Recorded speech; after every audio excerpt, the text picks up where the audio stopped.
বসো বসো, তোমরা সবাই বসে পড়ো। আপনাদের স্কুলের বাচ্চাগুলো তো বেশ ভালোই।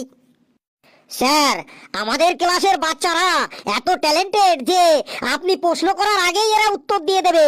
এদের মধ্যে আমরা ট্যালেন্ট একদম টিপে টিপে ভরে দিয়েছি। আশেপাশের সমস্ত স্কুলের ছাত্রদের থেকে আমাদের ছাত্ররা বেশি জ্ঞানী।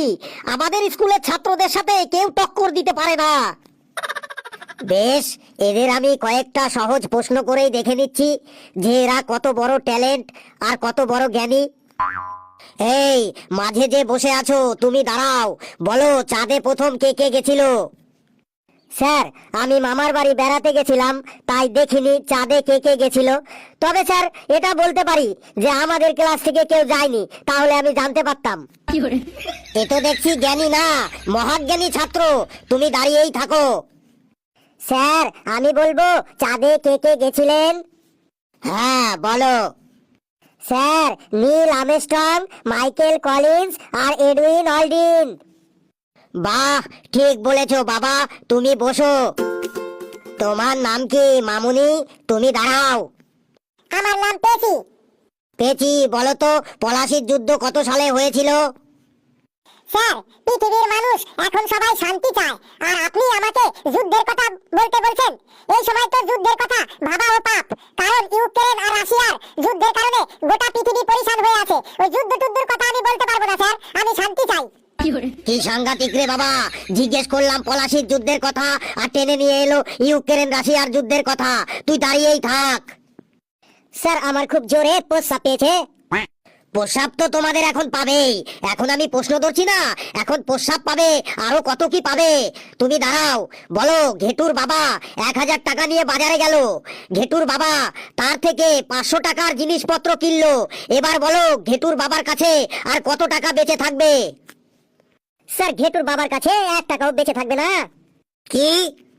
হ্যাঁ স্যার, ঘেটুর বাবার কাছে 1 টাকাও বেঁচে থাকবে না। খালি হাতে বাজার থেকে ফিরে আসবে উনি।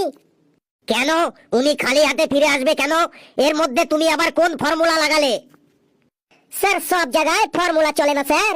এখানে আমি আমার ব্যক্তিগত এক্সপিরিয়েন্স থেকে বলছি। ঘেটুর বাবার বাজারে সব দোকানে এমন ধার বাকি পড়ে আছে যে উনি 1000 টাকা কেন 10,000 টাকা নিয়ে বাজারে গেলেও টাকা ফেরত তো দূরের কথা, কোনো জিনিসপত্র নিয়ে বাড়ি ফিরতে পারবে না।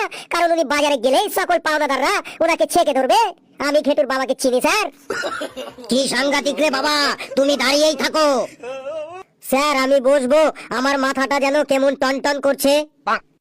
বেশ, তোমাকে আরেকটা সুযোগ দেব, মানে আরেকটা প্রশ্ন ধরবো। যদি ঠিক ঠিক উত্তর দিতে পারো তাহলে তুমি বসতে পারবে। বেশ স্যার, প্রশ্ন করেন স্যার। তুমি ইংরেজিতে চেন্নাই বানান করো তো। স্যার, চেন্নাই স্যার বলছি, CHEN, চেন, নাই নাই নাই নাই, চেন্নাই। স্যার, বসবো স্যার? বাপ রে বাপ, কি জ্ঞানী ছাত্র রে!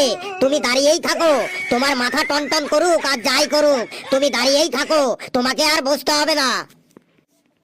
এই কালু, তুমি বলো তো, ধরো তুমি একটা সেন্টার বিন্দুতে দাঁড়িয়ে আছো, তারপর ওখান থেকে 10 মিটার সামনে গেলে, 10 মিটার সামনে যাবার পর 5 মিটার ডাইনে গেলে, 5 মিটার ডাইনে যাবার পর 8 মিটার বাঁয়ে গেলে, 8 মিটার বাঁয়ে যাবার পর 20 মিটার পেছনে গেলে, এবার বলো তো তুমি সেন্টার বিন্দু থেকে কোথায় পৌঁছালে?